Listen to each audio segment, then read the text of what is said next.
Muy buenos días, hermanos. La verdad que es un gusto grande poder acompañarles en esta mañana aunque sea a través de este medio. Mucho me gustaría o nos gustaría estar todos juntos allí en el templo, en Campana, y poder darnos un abrazo y saludarnos con todo afecto.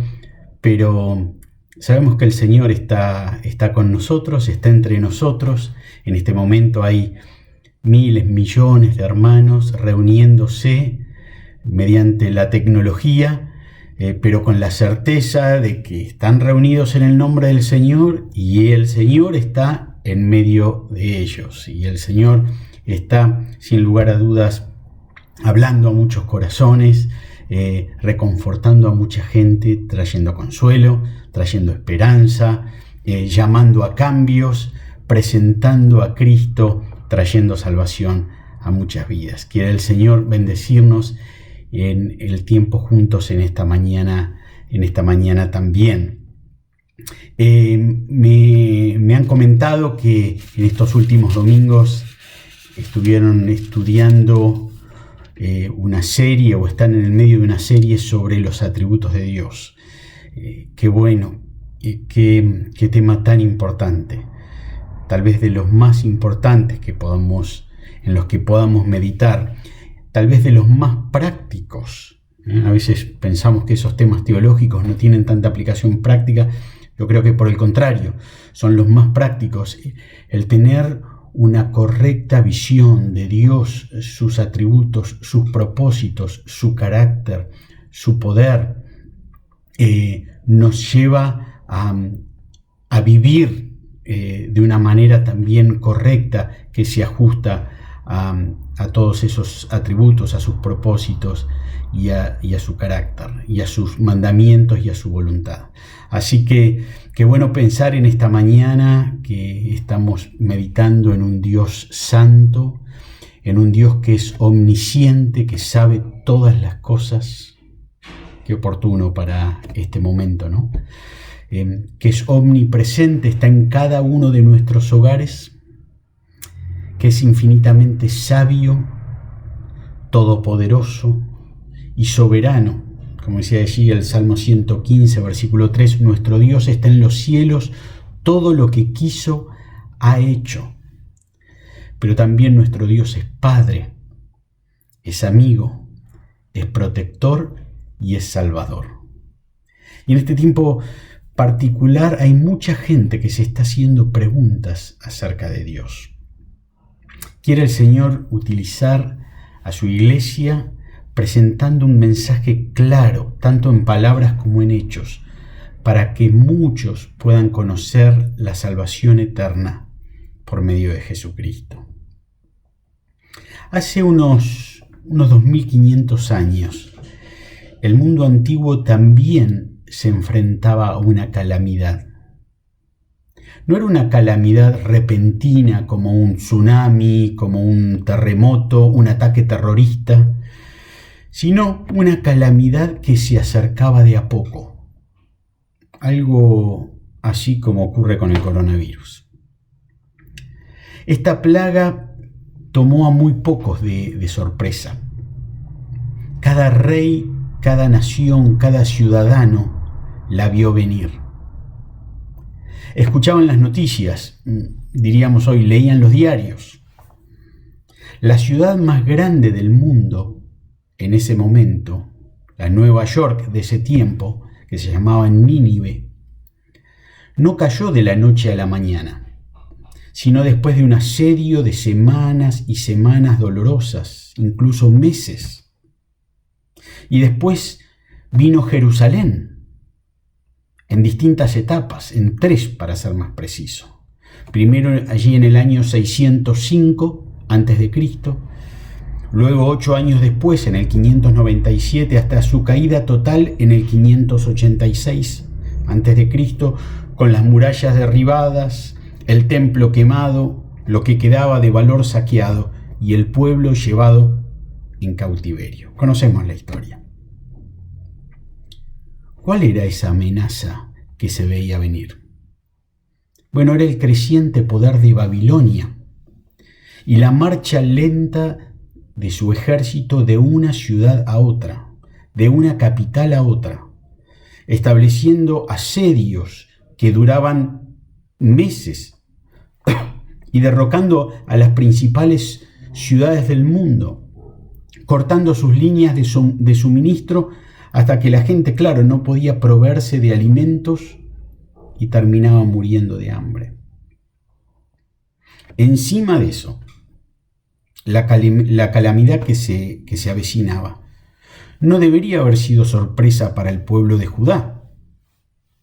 Incluso a mediados del siglo VII antes de Cristo, mientras Asiria era la gran potencia mundial, Nínive era justamente la capital de Asiria, y Babilonia estaba levemente en ascenso, los profetas de Dios como Isaías hablaron del desastre que se avecinaba. O sea, el pueblo estaba bien avisado. Pero hay otro profeta menos conocido de ese tiempo, llamado Habacuc, que puede tener una palabra especialmente relevante para nosotros en medio de esta angustia actual que se acerca de a poco, algo así como este ejército de Babilonia. Así que te voy a pedir que abras tu Biblia en el libro del profeta Habacuc, uno de los profetas menores del Antiguo Testamento, y que mantengas la Biblia abierta, porque no vamos a leer toda la profecía de Habacuc, vamos a ir viendo algunos versículos, pero va a ser bueno que puedas ir siguiendo con tu mirada lo que vamos diciendo. En su breve profecía, o su breve libro de apenas 3 capítulos, a diferencia de cualquier otro profeta del pueblo de Israel o del pueblo de Judá, Habacuc nunca le habla directamente a la gente. Él escribe su diálogo con Dios y la sorprendente obra de Dios en él, la obra de Dios en el profeta Habacuc. Eso es lo que encontramos en estos 3 capítulos. Primero, Habacuc comienza quejándose de la injusticia que veía en su propio pueblo, en el pueblo de Dios, en el pueblo de Israel. Versículos 1 al 4, la profecía que vio el profeta Habacuc: ¿hasta cuándo, Jehová, clamaré y no oirás? Y daré voces a ti a causa de la violencia y no salvarás. ¿Por qué me haces ver iniquidad y haces que vea molestia?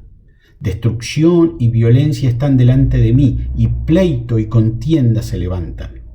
Por lo cual la ley es debilitada y el juicio no sale según la verdad, por cuanto el impío asedia al justo, por eso sale torcida la justicia.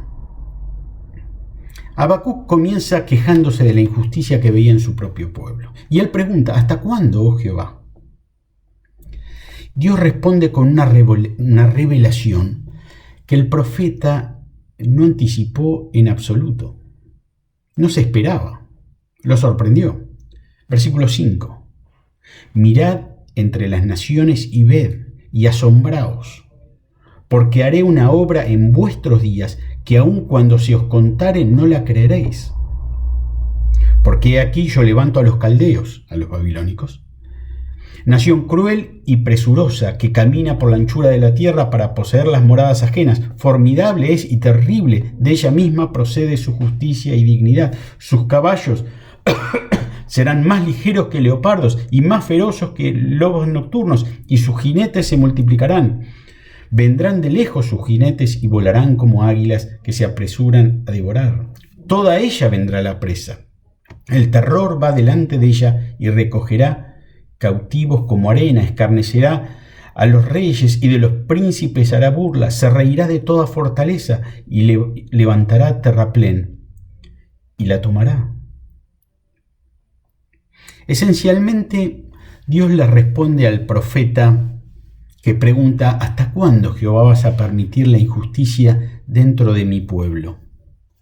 Dios le dice: Habacuc, pequeño profeta, mi pueblo se ha vuelto malvado y no lo estoy mirando sin hacer nada, estoy haciendo algo. De hecho, estoy levantando a los babilonios para destruirlos. Wow.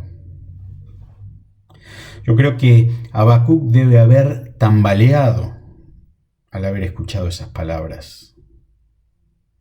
Él primero pensaba que el problema grande era la injusticia de su pueblo. Pero ahora el problema es aún más grave. Así que responde con una segunda queja que encontramos en el capítulo 1, versículos 12 hasta el versículo 1 del capítulo 2. Entonces ahí protesta Habacuc: ¿no eres tú desde el principio, oh Jehová, Dios mío, santo mío? No moriremos, oh Jehová, para juicio lo pusiste, y tú, oh roca, lo fundaste para castigar. Muy limpio eres de ojos para ver el mal, ni puedes ver el agravio. ¿Por qué ves a los menospreciadores y callas cuando destruye el impío al más justo que él, y haces que sean los hombres como los peces del mar, como reptiles que no tienen quien los gobierne? Y en el versículo y después en el capítulo 2 dice: sobre mi guarda estaré y sobre la fortaleza afirmaré el pie. Así que responde con una segunda queja aquí Habacuc. ¿Cómo puede Dios ver a los menospreciadores y callar?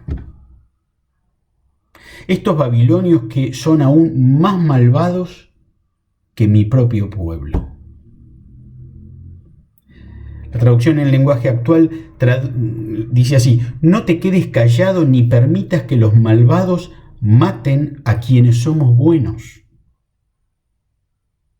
Y el profeta se vuelve más desafiante. Allí, versículo 1 del capítulo 2. Sobre mi guarda estaré, y sobre la fortaleza afirmaré mi pie, y velaré para ver lo que se me dirá, o sea, lo que Dios me dirá. ¿Y qué he de responder tocante a mi queja? O sea, Habacuc se pone firme frente a Dios, esperando su respuesta, afirmado sobre sus pies, y listo para retrucarlo, para retrucar a Dios. Pero la segunda respuesta de Dios, que encontramos a partir del versículo 2 del capítulo 2, lo deja en silencio al profeta. Y tan en silencio lo deja que el libro de Habacuc no registra una tercera queja. Dios no dejará impune a Babilonia. Aquí el Señor le volvió a asegurar a su profeta que estaba tan preocupado. Habacuc: veo la conducta pecadora de Babilonia.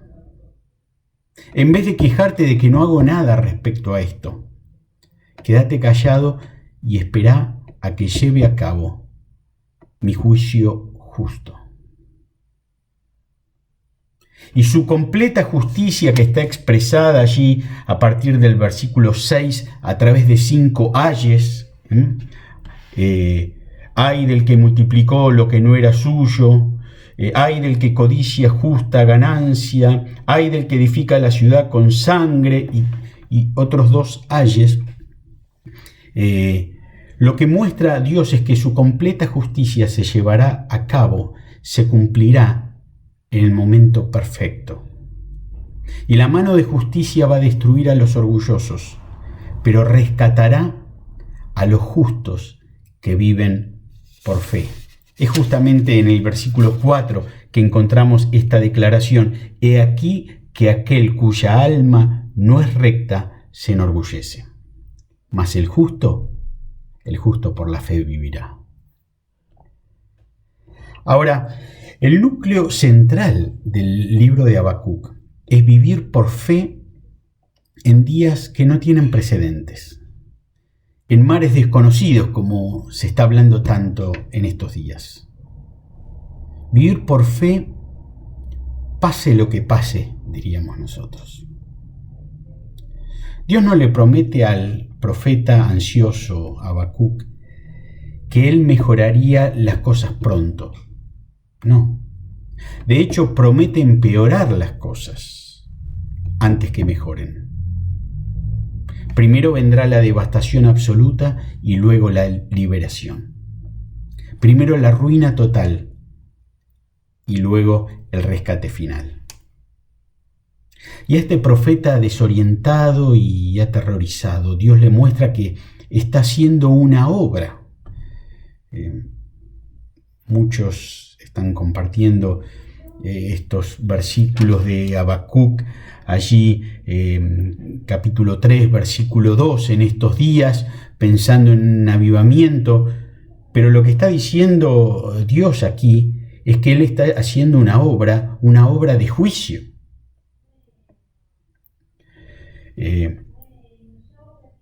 Lo encontramos en el 1:5. Mirad entre las naciones y ved y asombraos, porque haré una obra en vuestros días, que aun cuando se os contare no la creeréis. Y allí en el capítulo 3, versículo 2, oh Jehová, he oído tu palabra y temí. Dice, oh Jehová, aviva tu obra en medio de los tiempos. Se refiere a esta obra, la obra de juicio por parte de Dios.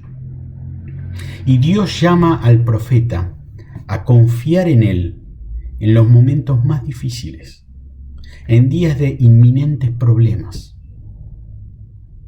Es el mismo llamado de Dios a su pueblo en toda la Escritura. Es el llamado a nosotros hoy, en medio de este contexto de coronavirus, a vivir por fe. Pero ¿qué significa esto de vivir por fe? ¿Qué podría significar para nosotros bajo la amenaza actual y en lo que pueda venir en el futuro? Bueno, después de haber sido silenciado, Habacuc vuelve a hablar en el capítulo 3. Pero ahora vuelve a hablar en oración, no quejándose, como lo hizo en el 1 y en el 2. Él escuchó con atención la voz divina y ahora celebra el poder de Dios, celebra la justicia de Dios. Y la oración del profeta concluye con dos declaraciones del tipo, bueno, sin embargo, así lo voy a hacer. O Reina Valera 60 traduce, con todo. O aún así, dice Dios habla hoy. Esta es la idea. Primero dice que ejercerá la paciencia. Los orgullosos e incrédulos van a entrar en todo tipo de pánico, pero Habacuc dice que va a esperar en silencio. Capítulo 3, versículo 16. Dios habla hoy, traduce, aún así, o con todo, esperaré tranquilo el día en que Dios ponga en angustia al ejército de nuestros opresores. Su fe en la perfecta justicia de Dios fue renovada. Es Habacuc quien tiene que ajustar su reloj al horario de Dios y no al revés. Dios no está de brazos cruzados y de eso podemos estar completamente seguros. Él está mirando. Él está atento. Él ve cada movimiento, cada detalle. Nada se le escapa a su ojo, que todo lo ve. Y al final el mundo verá que todo lo que Dios ha hecho es lo correcto, que nunca ha tratado a ninguna criatura con injusticia. Dios es perfectamente justo. Ahora que, siendo tan propensos como somos, ¿no?, a querer imponerle a Dios nuestro propio calendario de cuándo se tienen que ir resolviendo los problemas, Él llama a Habacuc y nos llama a nosotros a esperar pacientemente y en silencio. Pero el segundo y último con todo viene en el versículo 18 del capítulo 3 también. Con todo, yo me alegraré en Jehová y me gozaré en el Dios de mi salvación. Qué maravilloso esto. Y el profeta lo dice precisamente frente a los peores escenarios posibles. Fíjense, aunque la higuera no florezca, ni en las vides haya frutos, aunque falte el producto del olivo y los labrados no den mantenimiento, y las ovejas sean quitadas de la majada, y no haya vacas en los corrales. Con todo, yo me alegraré en Jehová y me gozaré en el Dios de mi salvación. En otras palabras, aunque las líneas de suministro fallen, hasta, Mercado Libre se detenga, y los estantes estén vacíos, que ni el coto digital funcione, para decirlo en nuestro contexto. Aunque la economía sea vapuleada y el virus llegue a nuestra propia ciudad, a nuestra propia calle o incluso a nuestra propia casa, con todo, este renovado y humilde profeta se va a regocijar en el Señor. Y la pregunta es, ¿podremos hacerlo nosotros? No nos vamos a regocijar en nuestras alacenas llenas, tampoco en nuestra salud ni en nuestra propia seguridad. Solo el Señor sabe eso, está en sus manos y estamos en las mejores manos. Gloria al Señor. Ni siquiera nos vamos a regocijar en la derrota del enemigo. Hay una garantía constante, una seguridad absoluta, un refugio para el gozo verdadero en el escenario más desafiante que podamos imaginar, y es Dios mismo. Este es un tiempo en el cual el Señor elimina muchos de nuestros gozos, porque Él quiere ser nuestro gozo. Aquellos que aceptan la mano de Dios cuando Él nos humilla y se inclinan con fe, con paciencia tranquila y con un gozo que no depende de las circunstancias, podrán decir con Habacuc: Jehová el Señor es mi fortaleza, el cual hace mis pies como de ciervas y en mis alturas me hace andar. Así que también para nosotros vivir por fe en estos tiempos se muestra mediante la paciencia y el gozo. Ahora de nuevo, entonces, ¿cómo podemos expresar esa paciencia y ese gozo en estos largos días de encierro? Estos días que parecen todos iguales. Bueno, entre las muchas maneras en que Dios puede inspirar a su iglesia en estos días, al menos podemos tener una idea de Habacuc en cuanto a cómo él pudo expresar esa paciencia y ese gozo. Y es lo que dice el último versículo. Cantando. Y de esa forma sorprendente termina este diálogo entre el profeta y Dios, con el profeta cantando alabanzas. Así termina el libro de Habacuc.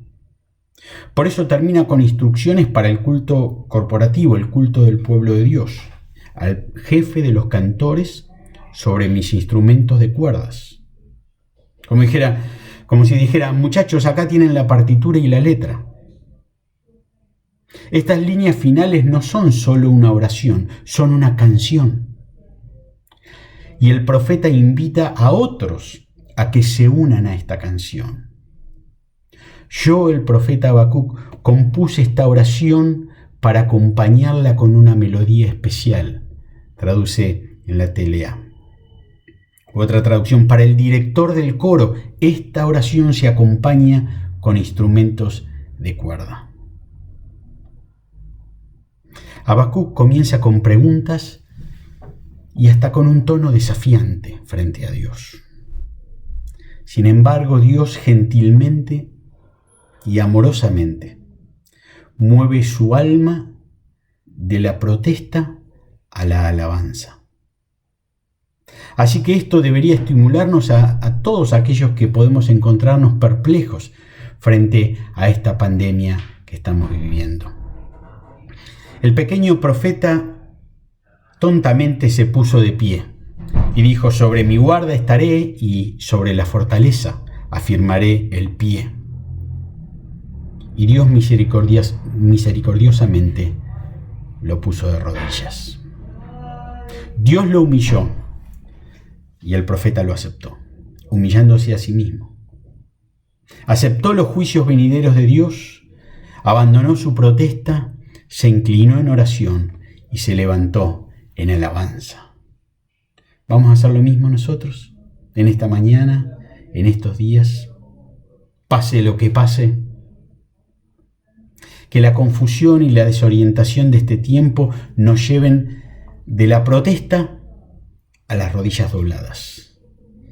Y que las rodillas dobladas nos lleven a cantar al Dios de toda justicia. Que el Señor nos bendiga.